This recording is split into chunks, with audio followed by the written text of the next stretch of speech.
Vu kiosque, le troisième numéro, avec ces grands retards finalement, nos excuses, parce que nous devions quand même être là à temps et que nous devrons vous délivrer les informations de ce matin. Justement, 100% politique, d'abord le secrétaire général de l'INC, Billy Kambale, qui s'est fait taper sur le doigt par le président de son parti, Vital Kamerhe, sur son réquisitoire au sujet de l'état de siège décrété depuis le mois de mai par le président de la République. Billy Kambale, qui tire les bilans pour lui, ces bilans largement négatifs. Et il s'est rébuffé, partant de la demande de son président, Vital Kamerhe, depuis sa cellule, qui a demandé au secrétaire général de pouvoir clarifier un peu ses propos, quelles peuvent être les conséquences d'une mise en garde d'un président de son parti politique à son secrétaire général. Est-ce que ce que Billy Kambale a dit est vrai ou bien ce qu'il a dit est faux? Vous l'avez suivi hier. L'IDPS n'avait pas tardé, au travers de son secrétaire général, Augustin Kabouya, pour répliquer aux propos de M. Billy Kambale. On en parle tout à l'heure. La question rame s'invite avec ce que la presse appelle la messe noire de l'Union sacrée avant-hier à l'hôtel Fleuve Congo, ici à Kinshasa. Les députés étaient devant le Premier ministre Samalou Kondé, devant le président de l'Assemblée nationale, M.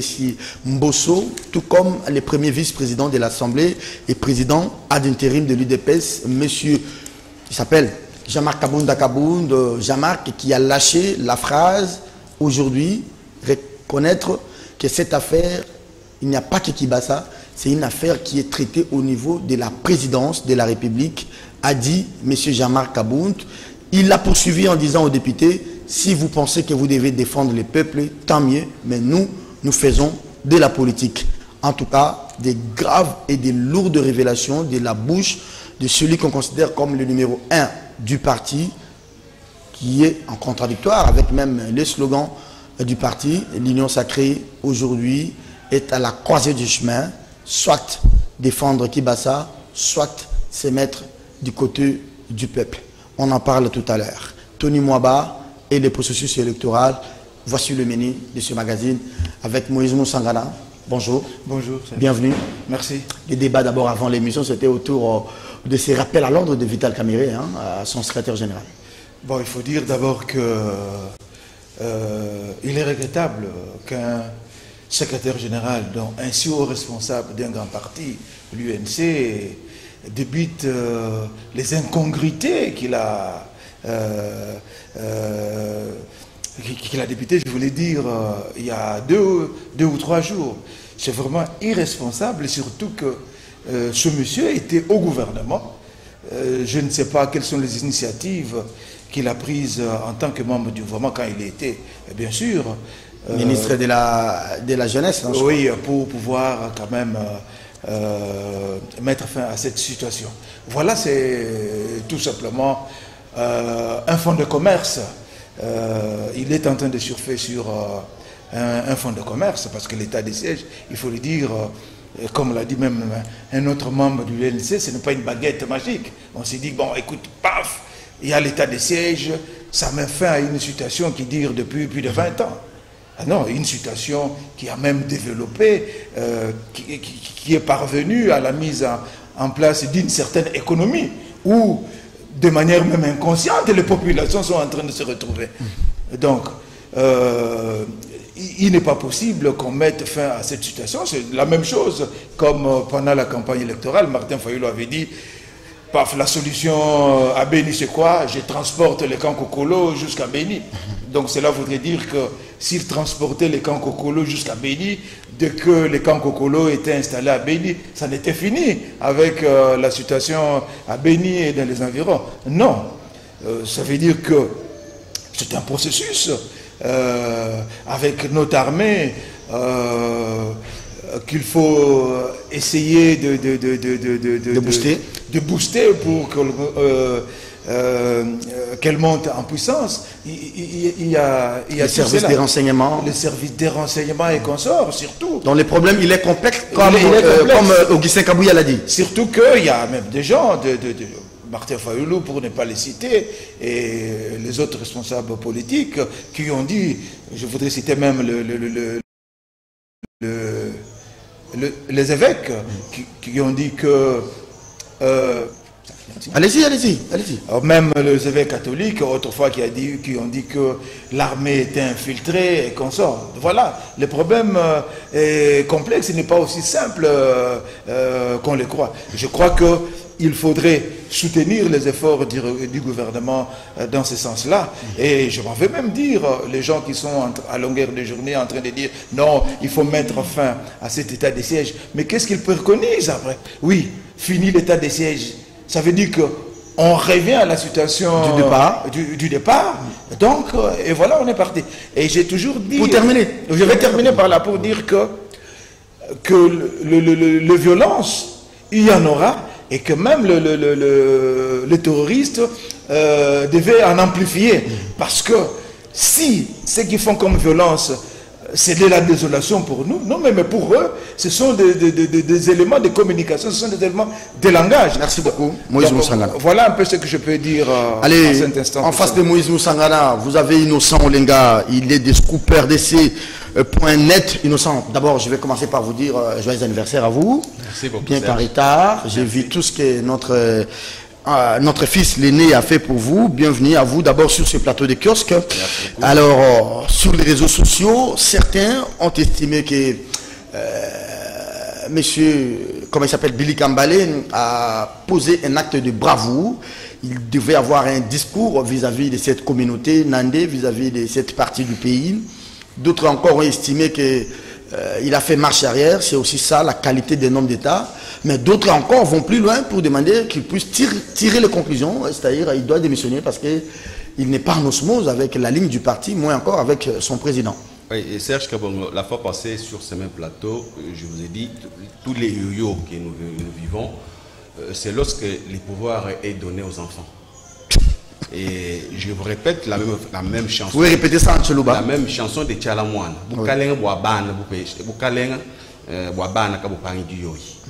C'est ça, c'est ça. Tout se résume dans tout ça. Quand on prend les pouvoirs, on donne aux enfants, et ces pouvoirs-là est toujours caractérisé par des yo-yo. Vous voyez vraiment M. Mayo, CG de l'UNC, à son époque-là, tenir un tel discours. Non, il ne le fera pas parce que son âge ne le lui permet pas. C'est une question d'âge ou bien c'est une question de réalité? C'est de maturité. La maturité s'accompagne avec l'âge. L'expérience aussi. L'expérience aussi. Et Billy est en train de vivre ce que Kiaviro, paix à son âme, Kiaviro a vécu à l'époque. Lui, Ernest. Faire une déclaration et on vous oblige, le parti vous oblige d'aller vous contredire. Et c'est ce qu'il a fait. Il s'est dédié lui-même, Billy. Parce que Vital Kamerhe a tapé sur les doigts. Là, il laisse le plume. Alors, là, s'il était responsable, dans sa peau, s'il était véritablement responsable, il n'avait qu'un seul geste à poser, la démission. Parce que du moment où il fait sa déclaration, c'est un ministre en fonction, Aimé Bauge, qui les contredit immédiatement. Donc, ça démontre, il est évident qu'il peut y avoir des divergences au sein d'un parti, mais la ligne doit être suivie. Avant de faire toute déclaration politique qui engage les partis, il faut d'abord avoir les pieds sur terre. Surtout quand on occupe des postes comme ça. Et voilà que du coup, il fait une petite déclaration. Pas même 5 minutes après, son président lui dit « Va te contredire ». Et il va comme un enfant pour dire « Voilà ce que j'ai déclaré, bon, c'était non ».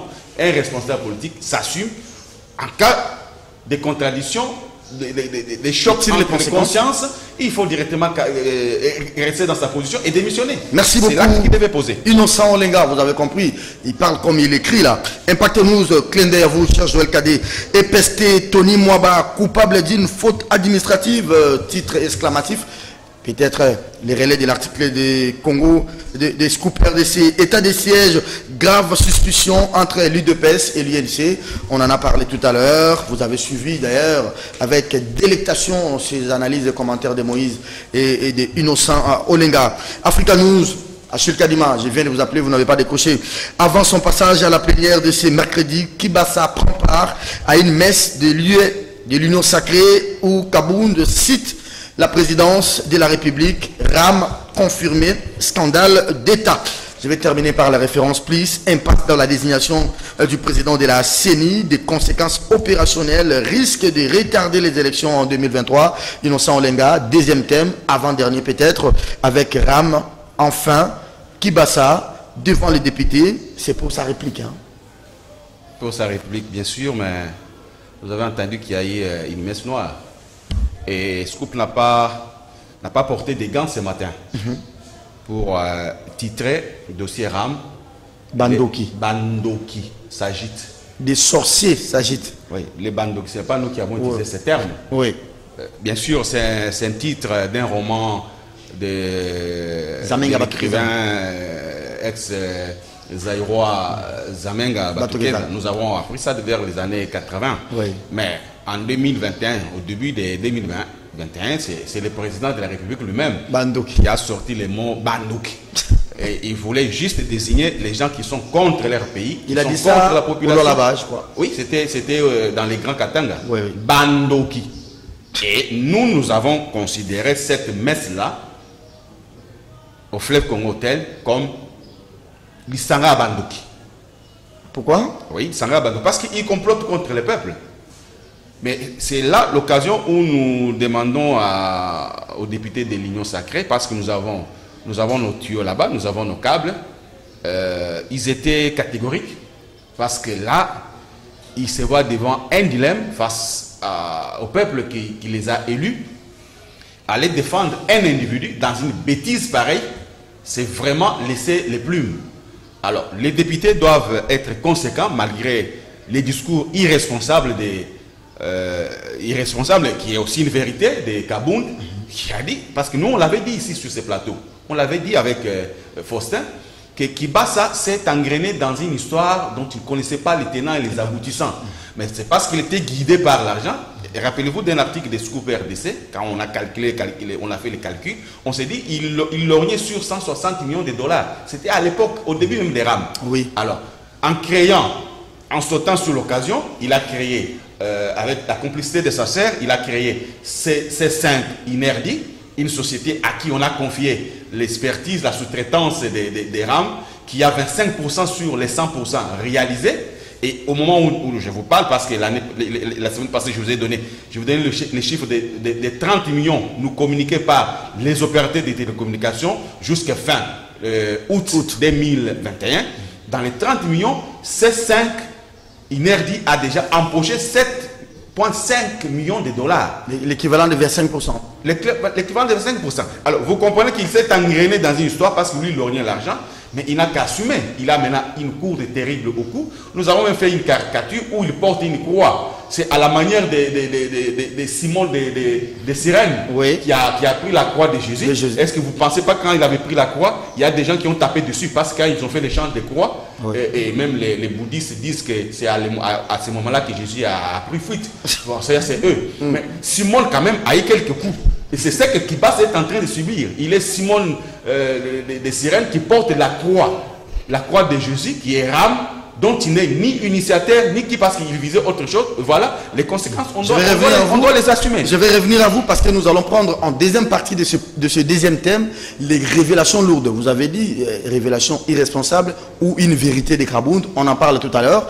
Moïse, ça sera une plénière chahutée, électrisée, je dirais même. On aura des étincelles à l'air, hein, parce que déjà, on apprend qu'il y a une motion de défiance. J'ai parlé avec un député avant de monter sur ce plateau. Il m'a dit que les deux démarches ne se neutralisent pas. Donc, comment vous voyez même la plénière de cet avant-midi, peut-être de cet après-midi? Bon, je voudrais dire que d'abord, c'est à quoi on assiste, la question orale avec débat. C'est un exercice normal parlementaire, démocratique. Oui. Et que le ministre ou les autres responsables à d'autres niveaux doivent savoir que quand ils sont appelés aux charges, ils viennent aux responsabilités. Ils ne viennent pas pour remplir leurs poches, ils ne viennent pas pour leurs intérêts. Ils viennent parce que le pays a besoin d'eux pour concevoir, élaborer ou soit continuer le politique publique en rapport avec leur secteur qui soit utile au pays. Donc ils viennent pour ça. Ils ne viennent pas pour eux-mêmes. Mais c'est que ça a dérogé un peu, c'est qu'on a connu 2 retards, 2 absences, et les gens ont critiqué ça. Je ne voudrais pas entrer dans tout ce détail-là. Je crois que ce qui est important, c'est le fait que Kibasa réplique aujourd'hui. Il va répliquer par rapport aux questions qui ont été, aux préoccupations qui ont été soulevées la fois passée par le député. Va-t-il les rencontrer? Va-t-il les convaincre ou pas? On va voir la suite de la procédure. La procédure demande que, après l'intervention de Kibasa, donc l'auteur de la question vient conclure. De la question va prendre la parole pour conclure. Et il appartiendra à lui, soit de mettre fin à ces débats, soit de ou faire de des la recommandations. continuer autrement. Peut-être il va faire ça, vous êtes dans la procédure. Okay. Ne perdons pas le temps dans la procédure. Ouais. Allons, cette émission, c'est une émission d'analyse. Ouais. Comment vous voyez la suite? Par rapport d'abord au débat du premier jour, du mercredi d'il y a 2 semaines, tous les députés étaient unanimes pour la suppression ou soit un moratoire sur cette question. Est-ce que les députés, par rapport à la première plénière, ils vont se dédire aujourd'hui, ou bien vous voyez déjà l'auteur de la question orale avec débat, par rapport à la réaction de la grande partie des députés, il va se dédire, ou bien vous pensez qu'il va aller loin? Je voudrais dire que les députés doivent s'assumer. Voilà. Doivent s'assumer.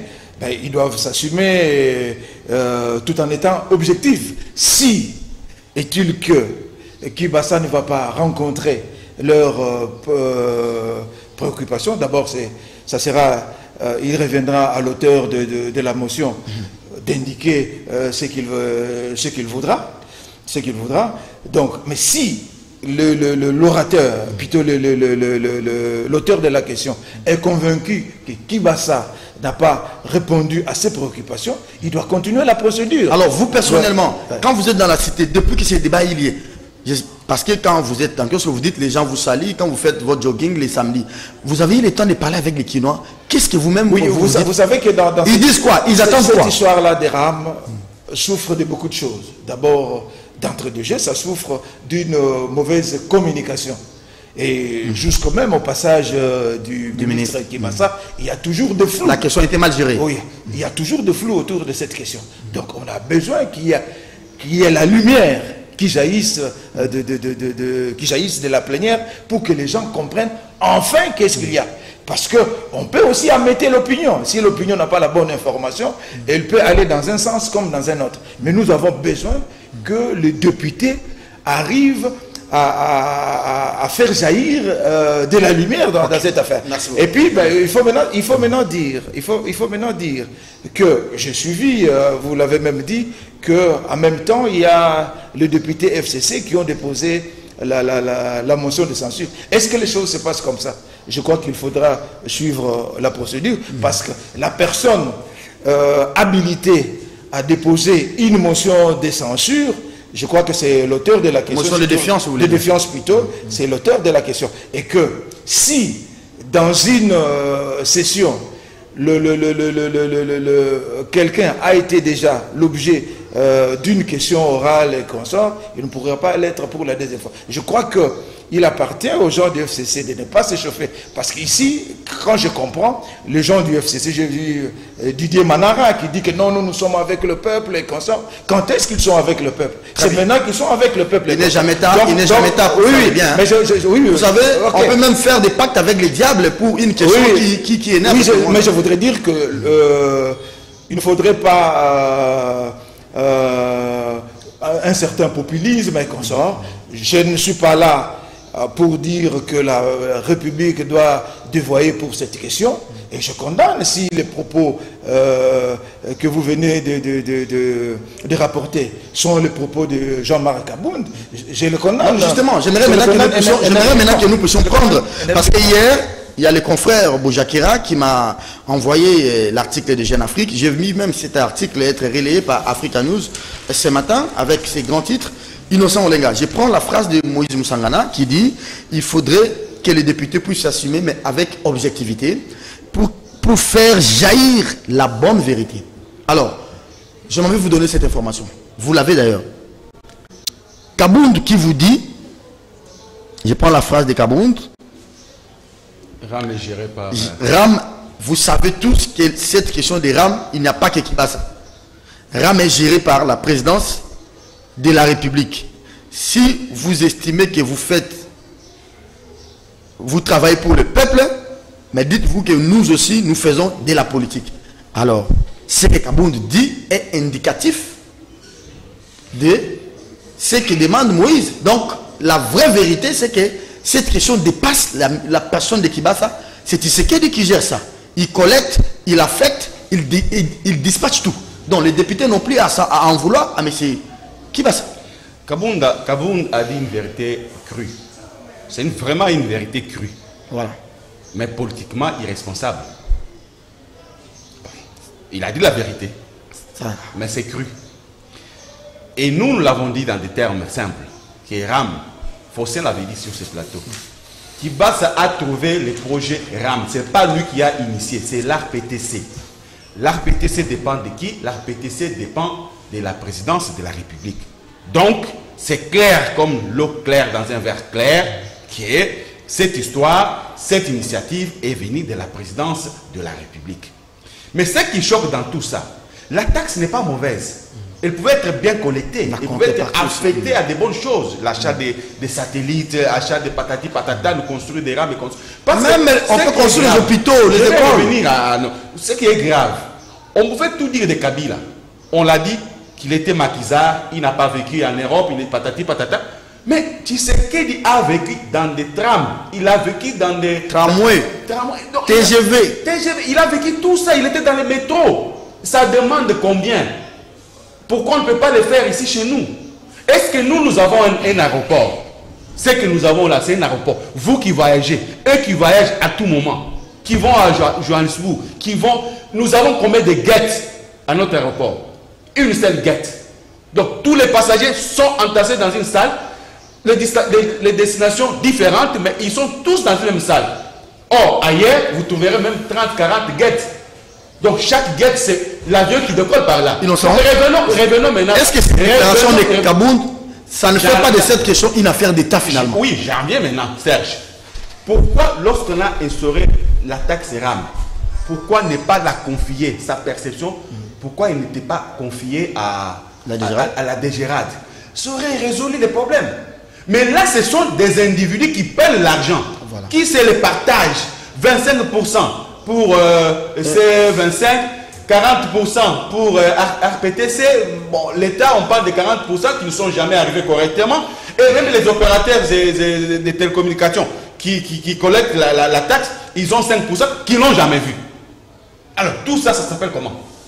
Et moi, je vous dis qu'il est difficile, en faisant une correcte et bonne analyse, il est difficile que Kibasa s'en sorte, que Kibasa parvienne à convaincre les députés. Alors aujourd'hui, c'est une question d'honneur. La taxe telle qu'elle a été conçue et l'objectif pour lequel elle a été créée, instaurée, cet objectif-là a dévié. On nous a parlé de la protection contre les vols, de la protection des utilisateurs contre les effets sanitaires, et puis on a parlé des appareils contrefaits. Contrefaits et consorts. Alors, est-ce que les trois objectifs ont déjà atteint l'air? Même qu'on nous dise à qui on a volé les téléphones et qui a été alerté, et on lui a dit votre téléphone a été volé par terre, parce que c'est ça la détection. Ça n'a jamais été fait. Mais est-ce que c'était possible de dire aux députés que si vous pensez que vous travaillez pour le peuple, nous faisons la politique? Ils l'ont dit hier. Les braves députés l'ont dit hier. Il y avait des courageux dans la salle. Il y avait des courageux à Fleuve Hotel qui ont dit à Kabound, nous travaillons pour le peuple d'abord. Mais lui, il a répondu en disant que nous faisons de la politique. Qu'il fasse de la politique. Alors, pourquoi on a chassé les FCC? Parce que c'est les mêmes pratiques qui reviennent. Pourquoi les slogans peuple d'abord? Non, peuple d'abord c'était pour les vieux. Hein. Ah, c'était pour les vieux. D'ailleurs, il est en train de se retourner dans sa tombe là où il est en train de pleurer, mais il n'a pas la chance de rester. Moïse Moussangana, je pense que même au sein de l'Union sacrée, il n'y a pas vraiment l'unité. Hein? Est-ce qu'il faut faire bloc autour de Kibasa ou bien il faut faire bloc autour du peuple? Parce que les peuples n'en veulent pas. Il faut trouver une solution médiane. Jusqu'à ce que moi j'ai vu quand le Premier ministre se déplace lui-même. Quand je vois Mbosso et Kabound, quand je vois le ministre lui-même, il vient, il s'esquisse auprès des députés selon Jeune Afrique, c'est que c'est le président. qui en est informé, il accepte que les premiers ministres viennent. Mais comment on n'en a pas parlé pendant 2 conseils des ministres, mais on préfère en parler dans une réunion de l'Union sacrée. Et dans cette réunion, on vous dit que vous travaillez pour le peuple, nous on travaille pour le peuple, nous on travaille maintenant. Ça entache l'image du chef, et le chef risque d'en payer demain pendant la campagne. Vous savez ce que vous dites, hein, ou ce que même mon confrère Innocent a dit. Je me retrouve quant à moi un peu dans le procès Caméré, où Caméré mettait au devant le nom du président, c'était sur ordre, c'était sur ceci, et le ministère public de nous dire que je pense que vous voulez avancer le nom du chef de l'État, soit pour essayer de bloquer... Quelle est votre responsabilité individuelle? Alors que vous cachez votre responsabilité au travers de cette histoire du nom du chef de l'État. Je pense que... Justement, vous avez raison, on cite le nom du chef pour dire aux députés que non, il ne faut pas toucher au chef. Quant à moi, est-ce que Kabound, le chef de l'État, lui a dit de tenir pareil propos? Kabound peut tenir s'il les a tenus pour ces raisons qui sont personnelles. Est-ce que l'intention était de nuire au chef ou bien c'était de faire comprendre aux députés? On fait des choses pour intimider les gens. Ah voilà. On peut faire des choses pour intimider. C'est pourquoi je fais un parallélisme avec le procès Caméré. Ah merci Moïse. Donc voilà. Donc on peut adopter une position pour faire peur aux gens, pour dire mais écoutez, attention, le chef de l'État est dans cette histoire-là. Alors que le chef de l'État n'y est peut-être pour rien. C'est pourquoi je dis, moi je ne suis pas contre tout ce que mon confrère Innocent raconte. Mais je voudrais que toute la vérité soit connue dans cette affaire. Parce que j'ai l'impression qu'il connaît très bien le dossier, il connaît les détails qui sont connus peut-être de lui-même. C'est pourquoi même il y a même certains députés qui demandent qu'il y ait une commission d'enquête parlementaire pour que tout soit élucidé dans cette question. À votre avis, quelle serait la décision médiane pour apaiser ne fût-ce que la tension populaire? Vous savez, dans cette... Parfois, il y a des mesures qui sont impopulaires, mais qui peuvent être utiles, qui peuvent être intéressantes pour la population. Salutaire, je voulais dire, merci. Donc, c'est possible. Que personne ne perde la face. Ni la population... Non. Le problème n'est pas de perdre la face ici. Le problème ici est que chacun assume ses responsabilités. C'est pourquoi j'ai demandé que le député s'assume. Ils aillent jusqu'au bout de leur logique. Que l'auteur de la question orale s'assume qu'il aille jusqu'au bout. Et que Kibasa sache qu'il est venu aux responsabilités. Il a le devoir de redevabilité. Vous avez travaillé beaucoup avec son défunt. Oui, son fait père, c'était un ami. Très proche d'ailleurs. Très proche. Ça vous fait quoi de voir les fils de cet homme aujourd'hui, comment on dit, dans le feu? Non, je crois que le fils doit chercher l'habileté qu'avait le père. J'ai l'impression qu'il n'a pas cette habileté. Parce que il a même aussi compliqué sa situation. Je crois qu'il était peut-être sous émotion. Il n'a pas l'expérience parlementaire, ça il faut le dire. Il n'a jamais parlé devant une telle assemblée. Je crois qu'il a été émotionné dans ce sens qu'il arrive devant une assemblée où on le chahute d'emblée. Voilà.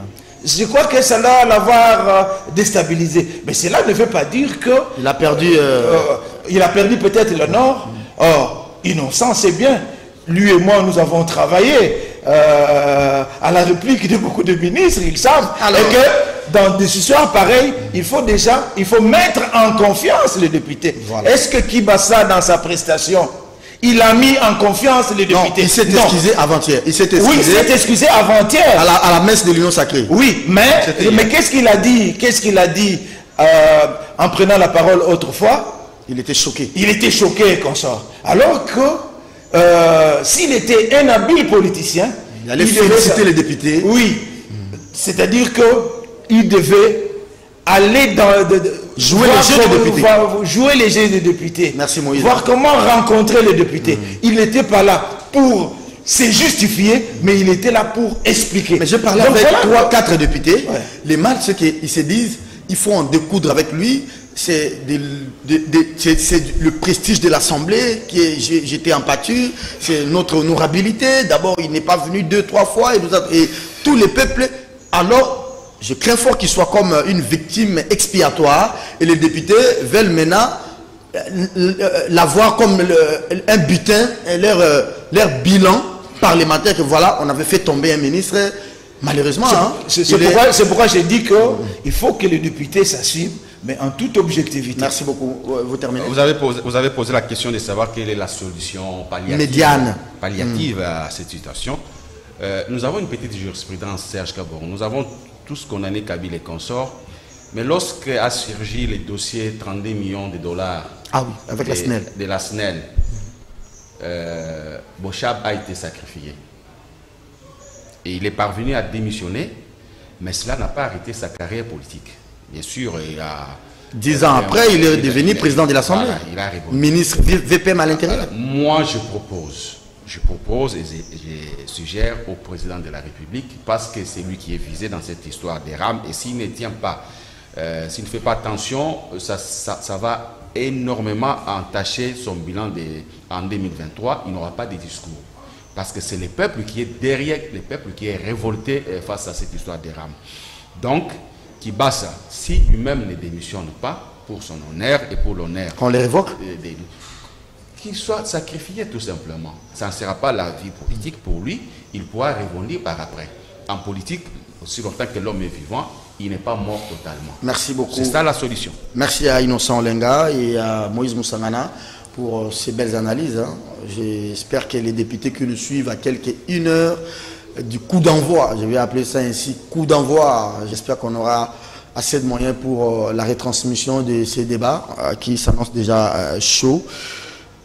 Voyons ce que ça va donner et la suite, elle sera déterminante pour même la survie de l'Assemblée nationale au sein de l'Union sacrée. C'était une union sacrée autour des valeurs, une union sacrée autour des principes qui fondent la République, qui font avancer la chose publique, pas une union sacrée pour défendre les individus ou pour défendre un clan, pour défendre un groupe d'individus. D'autant plus qu'il faut faire déjà la différence entre ce qu'on a critiqué hier avec les kabylistes qui viennent de déposer une motion de défiance, mais qui malheureusement ça passe difficilement dans l'opinion par rapport à tout ce qu'ils ont fait à ces pays, mais ça passe quand même dans une certaine mesure parce que les gens disent, au moins pour ça, on peut coaliser avec les diables d'hier pourvu qu'on mette fin au rab. Non mais là, ils ont sifflé comme les vieux... un peu les principes. Ils ont mis la charrue devant le d'abord épuiser la procédure. Initié par un député, il fallait aller jusqu'à au bout, et puis le problème peut-être avec qui est... Mais ça, c'est une agitation. Non, ils veulent être en osmose avec l'opinion parce qu'on sait qu'on va rejeter la motion. Voilà, nous vous avions dit que ces gens-là n'accepteront pas. Ça, c'est vraiment de la politique. Cette motion n'a pas sa place. Merci beaucoup à Innocent, merci à Moïse. Moïse, les pestés, on peut terminer par là. La désactivation de certains enseignants. Heureusement, j'ai appris que les ministres ont annoncé la reprise d'une table ronde avec les syndicats, parce qu'il faut trouver une solution. C'est des secteurs vitaux, EPST et puis cette affaire des rames. Attention, attention, attention. Avec les EPST, c'est la gratuité, et la gratuité, c'est Félix avec un bilan. Oui, je crois que le ministre Tony Mwaba a une obligation de résultat. Mais je pense qu'il est impulsif politiquement. C'est un avocat, il faut le rappeler. Non, je l'ai dit et j'assume ce que je dis. Parce que même si sur le plan de principe on peut avoir raison, mais il faut toujours avoir des lunettes politiques. Ah oui. Il faut avoir des lunettes politiques. J'aborde cette question en quelles circonstances? Nous sommes dans un contexte où il y a le problème de la CENI qui soulève vague réaction, vague ressort, qui peut même conduire à une crise politique dans le pays. Alors il faut... Il y a rame. Oui. Alors il faut savoir contextualiser ces interventions. Voilà ce que mais de tous les jours, même depuis Mobutu, c'est toujours la même chanson. La grève, c'est chaque rentrée. C'est chaque rentrée. Oui. C'est le moment ultime pour les syndicalistes pour s'exprimer. Ces chevaliers de la craie. Oui, oui. Pour se faire entendre. Voilà. Et ils l'ont toujours fait depuis Mobutu. Et après 2-3 mois, les choses évoluent. Il faut soutenir ces gens-là dans leurs revendications. Ça, c'est un fait. Mais je crois que politiquement, il faut avoir un peu de réserve.